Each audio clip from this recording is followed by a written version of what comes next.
स्तरीय बैठक कर लॉकडाउन की समीक्षा की, अधिक संख्या में टेस्टिंग पर जोर।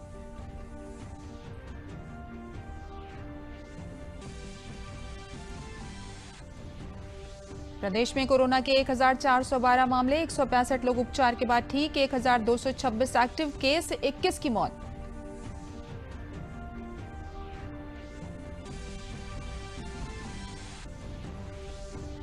और प्रदेश भर में गेहूं क्रय केंद्र पर गेहूं की खरीद जारी, मनरेगा योजना का भी शुरू हुआ काम।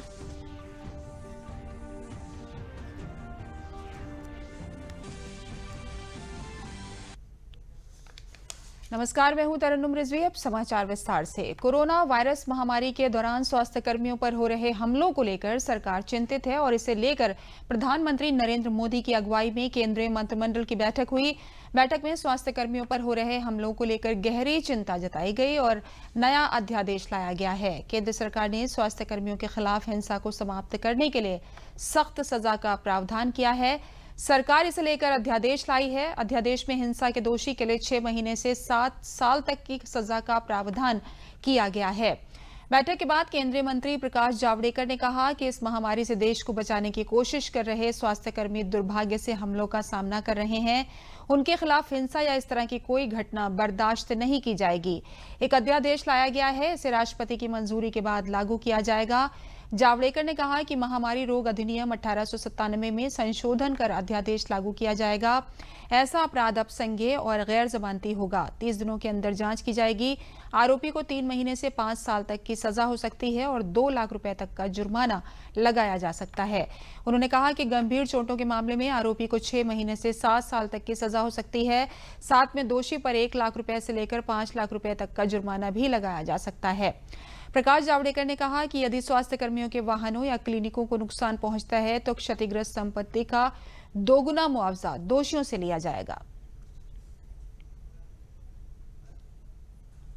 आरोग्य कर्मियों के खिलाफ कोई हिंसा या हैरेसमेंट अब बर्दाश्त नहीं होगी और इसलिए उनको पूरा संरक्षण देने वाला एक अध्यादेश आज लागू करने का फैसला हुआ है और राष्ट्रपति जी के हस्ताक्षर के बाद वो तत्काल प्रभाव से लागू होगा। ये संज्ञान भी लिया जाएगा, संज्ञान योग्य भी होगा और जमानत न मिलने वाला होगा। 30 दिन में इसकी इन्वेस्टिगेशन पूरी होगी।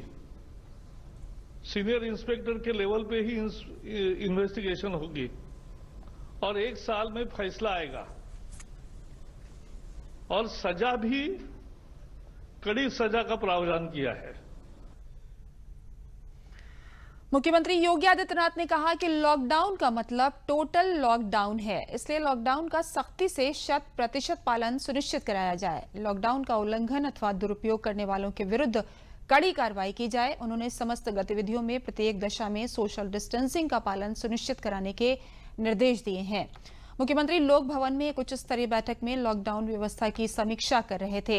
उन्होंने निर्देश दिए कि लॉकडाउन अवधि में आवश्यक सामग्री की सुचारू आपूर्ति बाधित नहीं होनी चाहिए।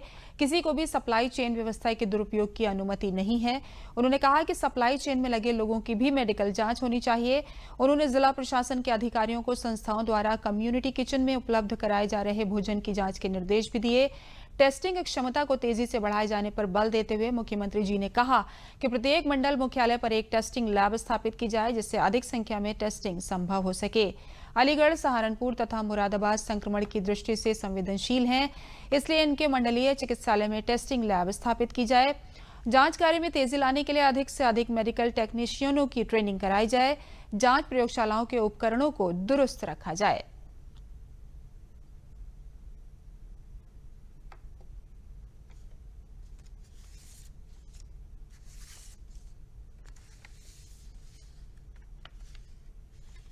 माननीय मुख्यमंत्री जी द्वारा आज बैठक टीम 11 की आयोजित की गई।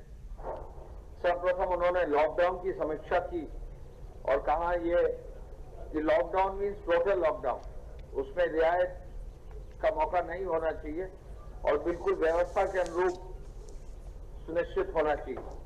माननीय मुख्यमंत्री जी द्वारा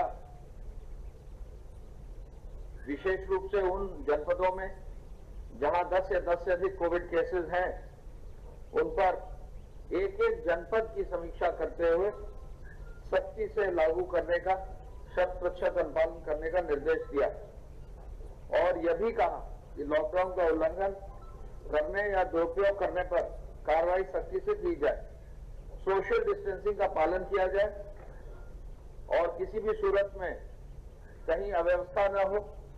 ऐसे में लॉकडाउन अवधि में आवश्यक सामग्री की सुचारू रूप से आपूर्ति हो और वो बाधित भी न हो। सप्लाई चेन मैनेजमेंट का जो है किसी भी रूप में उसके भी दुरुपयोग की अनुमति नहीं है और जो सप्लाई चेन में लगे हैं ऐसे लोगों की भी मेडिकल जांच होनी चाहिए जिससे कि कहीं कोई दिक्कत ना हो। उन्होंने जिला प्रशासन के अधिकारियों की, संस्थाओं की, कम्युनिटी किचन चलाने वालों की भी जांच और भोजन की जांच के भी निर्देश दिए।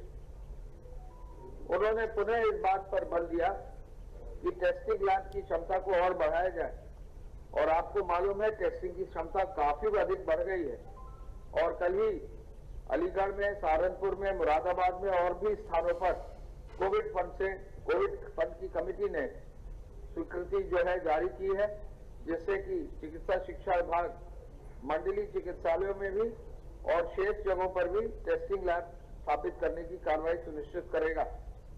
इस कार्य को और तेजी से करने और मेडिकल टेक्नीशियनों की ट्रेनिंग भी करने का निर्देश दिया गया और जो ऑलरेडी चल रहे हैं लैब्स, उनके सुरक्षा उपकरण को दुरुस्त करने का निर्देश दिया।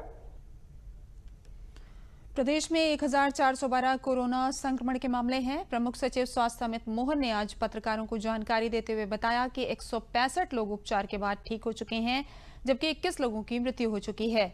उन्होंने बताया कि प्रदेश भर में 1226 एक्टिव केस हैं। साथ ही जिन 53 जिलों में कोरोना संक्रमण के मामले आए थे, उनमें 10 जिलों में संक्रमण के अब कोई मामले नहीं हैं, जिनमें पीलीभीत, लखीमपुर, हाथरस, बरेली, प्रयागराज, महाराजगंज, शाहजहांपुर, बाराबंकी, हरदोई और कौशाम्बी शामिल हैं। इस समय कोरोना वायरस के कुल प्रकरण 53 जनपदों से, 53 डिस्ट्रिक्ट से 1412 आए हैं, 1412। इनमें से 165 लोग पूरी तरह उपचारित होकर डिस्चार्ज किए जा चुके हैं। 21 लोगों की मृत्यु हुई है। प्रदेश में इस समय 1226 एक्टिव केसेस हैं। 10 जिले संक्रमण के बाद उन्होंने उनके जो पेशेंट्स थे वो पूरी तरह स्वस्थ होकर वो डिस्चार्ज हो चुके, उनके एक्टिव केस कोई भी नहीं है। कोविड-19 से पीड़ित मरीजों की संख्या भारत में बाकी देशों के मुकाबले कम है। स्वास्थ्य विभाग के मुताबिक कोरोना वायरस से संक्रमण के कुल मामले हैं 20,471, जिनमें से 15,859 सक्रिय मामले हैं। खास बात यह है कि इनमें से 3,959 मरीज स्वस्थ होकर अपने अपने घर जा चुके हैं, जबकि 652 मरीजों की कोविड-19 से मौत हो चुकी है। उत्तर प्रदेश सरकार ने गौतम बुद्ध नगर जिले में कोविड-19 के संक्रमण का फैलाव रोकने के लिए एहतियात के तौर पर दिल्ली नोएडा बॉर्डर को अगले आदेश तक पूरी तरह से सील कर दिया है। गौतम बुद्ध नगर के जिला मजिस्ट्रेट की ओर से जारी आदेश में कहा गया है कि यह फैसला जिले के स्वास्थ्य विभाग की सलाह पर किया गया है। स्वास्थ्य विभाग ने जिले में कोविड-19 के संक्रमण के नए मामलों और दिल्ली तथा नोएडा के बीच यातायात के दबाव को देखते हुए बॉर्डर सील करने की सिफारिश की थी, लेकिन कोविड-19 से निपटने संबंधी सेवाओं में प्रत्यक्ष रूप से शामिल सरकारी कर्मचारियों को बॉर्डर से आने जाने की छूट दी गई है। इसके लिए उन्हें अधिकृत अधिकारियों की ओर से जारी किए गए वैध पास दिखाने होंगे। इसके अलावा आवश्यक वस्तुओं की ढुलाई संबंधी वाहनों, एम्बुलेंस सेवा, नोएडा स्थित अस्पतालों में काम करने वाले विशेषज्ञ अधिकारियों को भी आने जाने की छूट होगी। केंद्र सरकार के उप सचिव और उससे ऊपर रैंक के अधिकारी गृह मंत्रालय द्वारा जारी पहचान पत्र दिखाकर आ जा सकेंगे। मीडिया कर्मियों को भी छूट दी गई है। इससे उन्हें गौतम बुद्ध नगर के अपर पुलिस आयुक्त अथवा जिला सूचना अधिकारी द्वारा जारी वैध पास दिखाना होगा। नोएडा में काम करने वाले मीडिया कर्मियों की सुविधा के लिए पहचान पत्र स्वीकार करने की पुरानी पद्धति आज तक लागू रहेगी। ये छूट केवल मीडिया कर्मियों के लिए ही होगी। रायबरेली में मंगलवार को एक साथ 33 कोरोना मरीज मिलने से जिला प्रशासन व स्वास्थ्य महकमे में खलबली मच गई। इसके अतिरिक्त आज 8 नए मरीजों की पुष्टि हुई है, जिसमें आनन फानन में प्रशासन व स्वास्थ्य विभाग की टीमों ने सभी मरीजों को क्वारंटाइन सेंटर से बछरावा ब्लॉक के रैन गांव में बने आश्रम पद्धति के आवासीय विद्यालय में बने कोविड-19 वार्ड में शिफ्ट कराया। आज मिले 8 नए मरीजों के साथ ही अब जिले में कुल 43 कोरोना पॉजिटिव मरीजों की संख्या हो गई। इस घटना के बाद शहर की फातिमा मस्जिद का एरिया व बछरावा कस्बे को हॉट स्पॉट के रूप में चिन्हित कर सील कर दिया गया। मंगलवार को मिले 33 मरीजों में से 16 सहारनपुर जिले के थे, जिन्हें कृपालू इंस्टीट्यूट में पूर्व में क्वारंटाइन किया गया था। इनका ब्लड सैंपल एसजीपीजीआई लखनऊ भेजा गया था, जिनकी रिपोर्ट पॉजिटिव आई है। इसके अलावा जिले के अन्य 17 लोगों की रिपोर्ट भी पॉजिटिव आई है, जिससे जिला प्रशासन काफी गंभीर हो गया है। इन 17 पॉजिटिव मरीजों में से 7 लोग सदर कोतवाली क्षेत्र के निवासी हैं, तो 5 लोग बछरावा के निवासी हैं। इसके साथ ही नसीराबाद कोतवाली क्षेत्र का 1, रोहनिया थाना क्षेत्र के 2 व 2 अन्य थाना क्षेत्र के लोग शामिल हैं। अधिकारियों के मुताबिक इनमें से कुछ को पूर्व में शहर की फातिमा मस्जिद से कृपालू इंस्टीट्यूट में क्वारंटाइन किया गया था और कुछ को बछरावा कोतवाली क्षेत्र के कस्बे में एक घर से लाया गया था। मिले 8 नए मरीजों को भी कृपालू जी महाराज इंस्टीट्यूट में क्वारंटाइन किया गया था। बताया जा रहा है कि इनमें कई लोगों का संबंध दिल्ली के निजामुद्दीन की जमात से रहा है, जो बस्ती जिले से होकर यहां आए थे।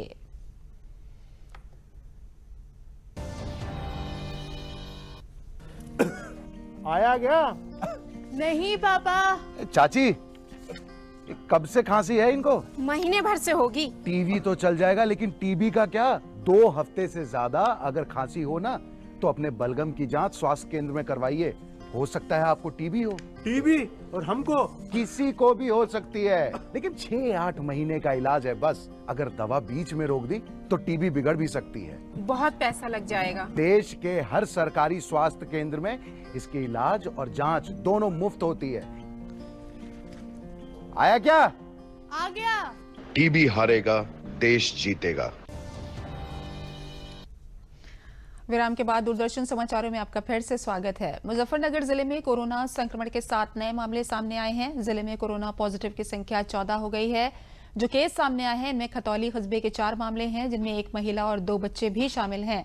3 केस पुरखाजी कस्बे के मिले हैं। एडीएम प्रशासन अमित सिंह ने बताया कि ये सभी जमातियों के संपर्क में आने के बाद संक्रमित हुए हैं। जिन 2 स्थानों के केस पॉजिटिव हैं, ये पहले से ही हॉट स्पॉट में शामिल हैं। इनके अलावा 3 सस्पेक्टेड पॉजिटिव भी सामने आए हैं। ये तीनों पुरगाजी के ही रहने वाले हैं। पॉजिटिव के संपर्क में आए लोगों के भी सैंपल लिए जा रहे हैं।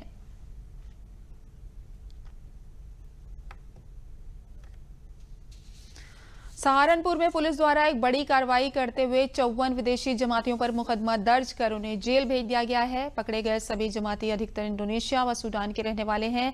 इस संबंध में सहारनपुर के एसपी सिटी विनीत भटनागर ने बताया कि जनपद में 54 विदेशी जमाती हैं, जिन पर विदेशी अधिनियम की धारा 14 और आईपीसी की धारा 269 व 270 के तहत मुकदमे दर्ज कर कोरोना टेस्ट और क्वारंटाइन के लिए भेज दिया था। और अब इनका कोरोना टेस्ट होना था, क्योंकि अब इनकी क्वारंटाइन की अवधि पूरी हो चुकी है। अब इन सभी 54 विदेशी जमातियों पर पासपोर्ट और वीजा नियमों के उल्लंघन में जिला कारागार के निकट अस्थायी जेल में भेज दिया गया है।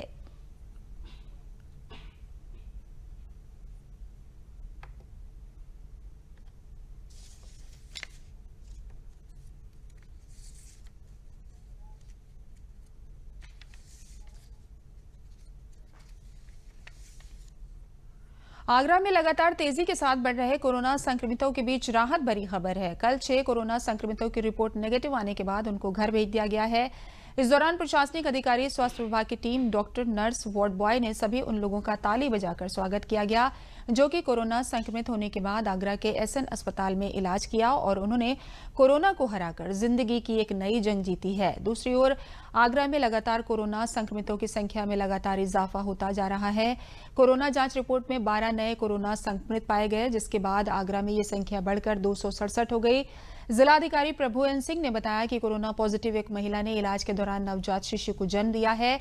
उन्होंने बताया कि आज 6 और कोरोना संक्रमितों की रिपोर्ट नेगेटिव आने के बाद घर भेज दिया गया है, जबकि 12 नए कोरोना पॉजिटिव के साथ जिले में ये संख्या बढ़कर 267 हो गई है। उनके विरुद्ध यहाँ पर विदेशी अधिनियम के अंतर्गत और आईपीसी के धाराओं के तहत जो मुकदमा कायम कराया गया था, एफआईआर लिखी थी। लेकिन चूंकि ये सभी जमाती जो इनको क्वारंटाइन किया जाना था, इनका कोरोना टेस्ट होना था, तो इनको क्वारंटाइन किया गया था और ये क्वारंटाइन फैसिलिटीज़ में रखे गए थे। अब वो अवधि पूर्ण हो चुकी है और इसके बाद में एक अस्थायी जेल शासन द्वारा अधिग्रहित करी गई है, उसमें इनको शिफ्ट किया गया। धारा 269, 270 आईपीसी, इसके साथ साथ 3 महामारी अधिनियम और 14 धारा 14 विदेशी विषयक अधिनियम, ये कुछ धाराएं हैं जो इनके ऊपर जो है लगाई गई हैं। इसमें विवेचना हो रही है। इस विवेचना के दौरान इनको अस्थायी जेल में, जो कि जिला कारागार के निकट एक जेल है जिसको अस्थायी कारागार के रूप में अधिग्रहित किया गया है शासन के द्वारा, वहां पर इनको शिफ्ट किया गया है। वाराणसी में कोरोना से लड़कर जीत हासिल करने वाले 11 मरीजों के डिस्चार्ज होने पर प्रशासन ने फूल, सैनिटाइज और मास्क देकर किया सम्मानित। डॉक्टरों और सफाई कर्मियों को भी फूलों का हार पहनाकर किया गया उत्साहवर्धन। वाराणसी के पंडित दीनदयाल राजकीय अस्पताल से एक साथ वाराणसी मंडल के अलग अलग जिलों के 11 कोरोना मरीज नेगेटिव होने पर हुए डिस्चार्ज होने वाले मरीजों के ऊपर पुष्प वर्षा करके उनका उत्साहवर्धन किया गया। इतना नहीं ने इस कार्य में लगे डॉक्टरों, नर्सों और सफाई कर्मचारियों को भी माला पहनाकर उनका अभिनंदन किया गया। इस संबंध में वाराणसी के मंडलायुक्त दीपक अग्रवाल ने बताया कि वाराणसी का दीनदयाल अस्पताल कोविड-19 के लिए L1 हॉस्पिटल है। यहां पर मंडल भर के कोरोना के मरीज भर्ती हैं, जिनमें से 11 मरीजों को आज उनके ठीक होने पर डिस्चार्ज किया गया। इस अस्पताल के काफी बड़ी उपलब्धि है। इन मरीजों में 3 मरीज वाराणसी के हैं। इस प्रकार से वाराणसी में 15 मरीजों में से 8 मरीज ठीक हो चुके हैं। कोविड-19 पॉजिटिव महिला द्वारा एक स्वस्थ बच्चे को जन्म दिया गया। खासकर डॉक्टर योगिता एवं डॉक्टर साना, जिन्होंने इस कार्य को अंजाम दिया, एवं हमारी पूरी एसएन मेडिकल की टीम को बधाई एवं आभार। आज एसएन मेडिकल कॉलेज से 6 और कोविड पॉजिटिव हमारे पेशेंट पूरी तरह स्वस्थ होकर घर वापस गए। कल कोविड-19 के मरीजों के इलाज हेतु एसएन मेडिकल कॉलेज में हेमियोडायलिसिस फैसिलिटी का भी शुरुआत किया गया था और एक डायलिसिस भी की गई थी। इसलिए भी समस्त टीम का आभार। इन्होंने अच्छी मेहनत की है पिछले 2 से 3 दिनों में अपने को ठीक से कार्य करने के लिए। जहां तक कोविड-19 के मरीजों की संख्या है, जनपद में अब तक यह संख्या 267 हो गई है, जिसमें से एक्टिव केसेज की संख्या 229 है। जनपद कानपुर देहात में कोरोना के इस जंग में अकबरपुर की योग शिक्षिका किरण गुप्ता भी दे रही हैं अपना बड़ा योगदान। उत्तर प्रदेश संस्कृत के द्वारा संचालित योग शिक्षिका किरण गुप्ता ने अपनी सहायिका सोनम पाल के साथ मिलकर लोगों को जागरूक ही नहीं बल्कि घर पर स्वयं कपड़ा मंगवाकर सिलाई मशीन से मास्क तैयार कर जरूरतमंदों को रोज 1200 मास्क लोगों को दे रही हैं। साथ ही लोगों को कोरोना वायरस से लड़ने के लिए जागरूक भी कर रही हैं और लोगों को डिस्टेंसिंग व हैंड वॉश के बारे में साफ सुथरा रहने के लिए भी बता रही हैं, जो कि अब जनपद में चर्चा का विषय बनी हुई है।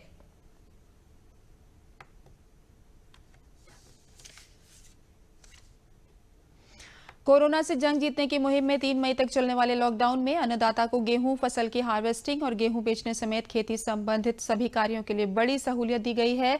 सरकार के निर्देश पर फतेहपुर जिले में भी किसानों का उचित दाम में गेहूं खरीद के लिए जिला प्रशासन ने 15 अप्रैल से 15 जून तक 63 क्रय केंद्र खोले हैं, जहां किसान 1925 रुपए प्रति क्विंटल समर्थन मूल्य में पब्लिक पोर्टल के माध्यम से टोकन लेकर अपना गेहूं बेच रहे हैं। लॉकडाउन के बावजूद किसानों को अपना गेहूं क्रय केंद्र तक ले जाने में किसी भी प्रकार की समस्या नहीं हो रही है। गेहूं बेचने में किसानों को मास्क लगवाया जा रहा है। गेहूं बेचने आए किसानों ने दूरदर्शन से बातचीत करते हुए कहा, इस बार महामारी को देखते हुए हर जगह लॉकडाउन किया गया है, लेकिन प्रदेश सरकार ने हम किसानों को फसल बेचने के लिए सभी सुविधाएं दी हैं। मंडल में 15 अप्रैल से सरकारी गेहूं क्रय केंद्रों पर खरीद तेजी से शुरू हो गई है। खाद्य व विपणन विभाग में मेरठ मंडल, अधीन, बागपत, मेरठ, गाजियाबाद, बुलंदशहर, गौतम बुद्ध नगर, हापुड़ में 209 केंद्र हैं, जिनमें 5017 मीट्रिक टन गेहूं खरीद की जा चुका है। संभागीय खाद्य नियंत्रक मेरठ मंडल ए के पांडे ने बताया कि गेहूं क्रय केंद्रों पर किसानों की सुविधा के लिए बोरे, इलेक्ट्रॉनिक कांटा, धनराशि के साथ साथ गेहूं पर हाथ धोने के लिए साबुन व सैनिटाइजर की व्यवस्था भी की गई है, जिससे कोरोना संक्रमण से बचा जा सके। गेहूं क्रय केंद्रों पर सोशल डिस्टेंसिंग का भी ख्याल रखा जा रहा है। उन्होंने बताया कि मेरठ जिले में 31,000 मीट्रिक टन गेहूं खरीद का लक्ष्य रखा गया है। जिले में 30 गेहूं क्रय केंद्र हैं, जिनमें अब तक 450 मीट्रिक टन गेहूं खरीदा जा चुका है। वहीं गेहूं क्रय केंद्रों पर आने वाले किसान सुविधा देखकर खुश हैं और सरकार का धन्यवाद कर रहे हैं। कोविड-19 के प्रकोप के कारण लॉकडाउन के चलते जहां एक और खेती के काम छोड़कर बाकी लगभग सभी काम बंद हैं और लोग घरों में कैद हैं, वहीं सरकार के निर्देश पर बरेली के गांव दोहना पीतम राय में मनरेगा मजदूरों को न सिर्फ काम मिल गया है बल्कि अब उनकी दिहाड़ी में भी 20 रुपए की बढ़ोतरी हो गई है।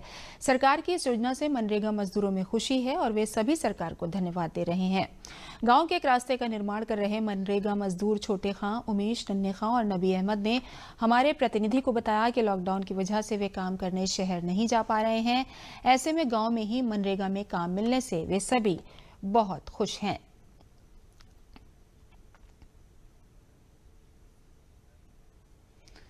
वाराणसी में कोरोना की लड़ाई में लॉकडाउन के दौरान वाराणसी के नागरिकों को स्वास्थ्य, पुलिस, राशन सप्लाई के अलावा टेलीमेडिसिन इत्यादि हर तरह की रोजमर्रा की सुविधाएं इनके एक कॉल भर से ही सिटी कमांड कंट्रोल रूम से पूरी की जा रही हैं।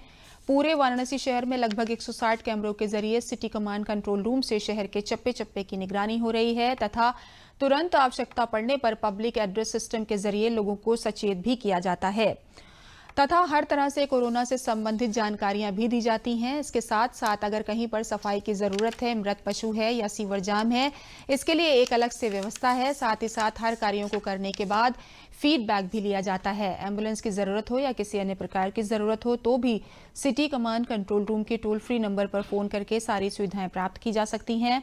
इस प्रकार से city command control room smart city के तहत वाराणसी में बनाया गया था, जिसका आज कोरोना की लड़ाई में भरपूर उपयोग हो रहा है तथा लोगों को हर तरीके से मदद उपलब्ध कराने में आगे हैं और आमजनों को घर बैठे ही आवश्यक सारी सेवाएं एक फोन कॉल के जरिए प्राप्त हो रही हैं। सुल्तानपुर जनपद में क्वारंटाइन पर रखे गए 2 लोगों में जांच के बाद कोरोना पॉजिटिव पाया गया है। संक्रमित पाया गया पहला 57 वर्षीय पहला अधेड़ व्यक्ति 17 अप्रैल को अपने निजी वाहन से दिल्ली से लौटा था, जिसे फरीदीपुर स्थित क्वारंटाइन सेंटर पर रखा गया था। 20 अप्रैल को देर शाम आई रिपोर्ट में ये व्यक्ति कोरोना पॉजिटिव पाया गया, जिसके बाद से मोतीगरपुर थाना क्षेत्र के उसके पैतृक गांव ढेमा को सील कर दिया गया है। पुलिस ने संक्रमित व्यक्ति के चालक को गिरफ्तार कर जेल भेज दिया है। वहीं मंगलवार की देर शाम आई रिपोर्ट में तबलीगी जमात से लौटे युवक की जांच रिपोर्ट भी पॉजिटिव पाई गई है। संक्रमित दिल्ली के तबलीगी जमात से लौटा था। नगर के जामिया इस्लामिया मदरसे में तबलीगी जमात के 10 विदेशी नागरिकों समेत 15 लोग क्वारंटाइन पर पुलिस अभिरक्षा में रखे गए हैं। इनके विरुद्ध गंभीर धाराओं में मुकदमा भी पंजीकृत किया गया था। कोरोना पॉजिटिव का दूसरा मामला आने के बाद जिला प्रशासन पूरी तरह से सतर्क हो गया है। संक्रमित युवक के नगर स्थित आवास के चारों तरफ पुलिस ने सील बंद कर दिया है। जिला अधिकारी सी इंदुमती ने बताया कि दिल्ली से लौटे 55 वर्षीय पॉजिटिव पाए गए अधेड़ की हालत बिगड़ने पर उसे लखनऊ रेफर कर दिया है। वहीं दूसरे पॉजिटिव पाए गए तबलीगी जमात के युवक को कुड़वार के L1 हॉस्पिटल में रखा गया है।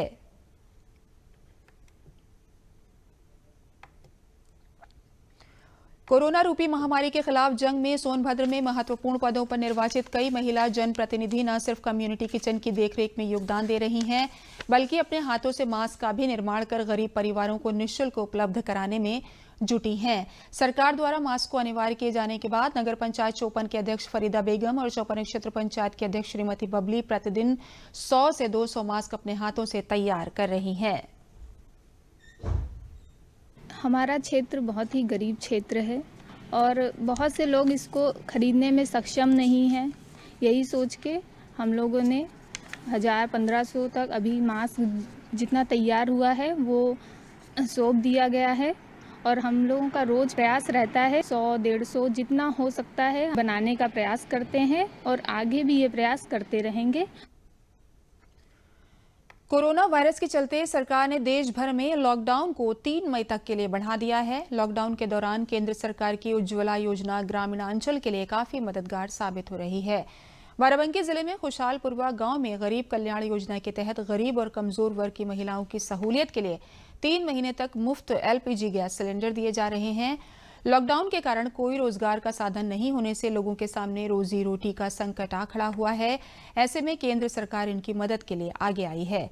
सरकार द्वारा उज्ज्वला योजना के तहत हितग्राहियों को 3 महीने तक निःशुल्क गैस सिलेंडर दिए जा रहे हैं। आर्थिक तंगी से जूझ रहे लोग सरकार के इस फैसले से बेहद खुश हैं। अगले माह के लिए इनके खातों में अग्रिम राशि डाली जा रही है। इस राशि के माध्यम से ये लोग अगले माह का सिलेंडर खरीद सकते हैं। जिले में लगभग 2,70,370 गरीब परिवारों को उज्ज्वला गैस कनेक्शन मिलने से इनके दैनिक जीवन में खुशियां आई हैं। कोरोना से जो है बड़ी दिक्कत ही रहा है, फिर जो है मोदी ने सब कुछ दिया गैस सिलेंडर, तो उससे जो है बहुत आराम है। और फिर बाद में हम कोई दिक्कत नहीं है, आदमी सब लड़का बच्चा घर पर है, खाए पिए का बहुत दिक्कत रही, लेकिन अब सब आराम है, हर सुविधा दी है मोदी। हमारे आदमी जो है मजदूरी करते थे और जो है घर में बैठे हैं, बहुत परेशानी है। मोदी जी ने जो सिलेंडर दिया है उससे हमको बहुत सुविधा है, ऐसे ही करे सबको, सब धन्यवाद मोदी जी।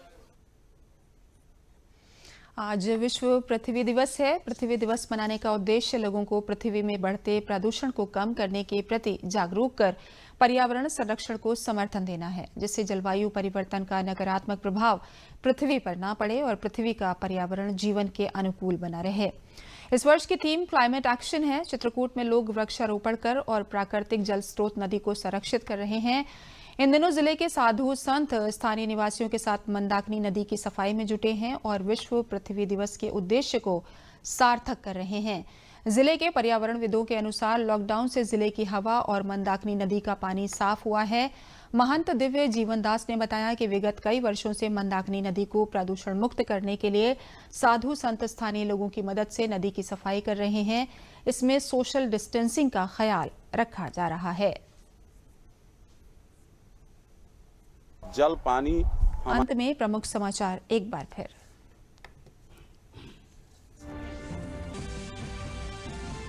स्वास्थ्य कर्मियों पर हमले रोकने के लिए सरकार लाएगी अध्यादेश। स्वास्थ्य कर्मियों हमला होगा गैर जमानती, 6 महीने से 7 साल की सजा का प्रावधान।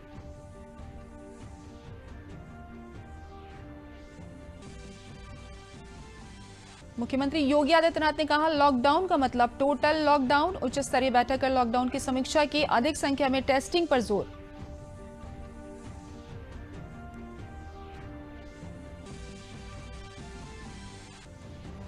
प्रदेश में कोरोना के 1412 मामले, 165 लोग उपचार के बाद ठीक, 1226 एक्टिव केस, 21 की मौत।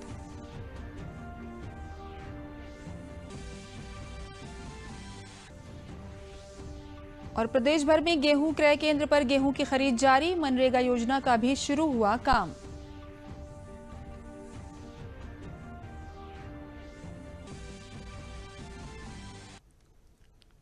इसी के साथ समाचार समाप्त हुए। नमस्कार।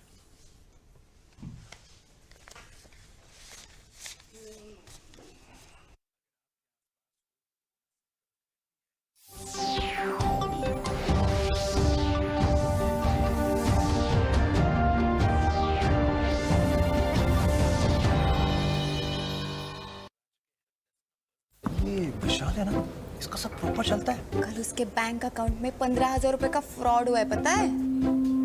इसको तो कोई टेंशन ही नहीं होती है, देखना। टेंशन क्यों? मेरी कोई गलती नहीं थी। फिर भी फ्रॉड होने पर मैंने तुरंत बैंक को इन्फॉर्म कर दिया। आरबीआई कहता है अगर आपके अकाउंट से किसी ने धोखे से पैसे निकाले हैं तो बैंक को जल्द से जल्द इन्फॉर्म कीजिए। 3 दिन के अंदर इन्फॉर्म किया तो कोई नुकसान नहीं होगा। जितना लेट करोगे उतना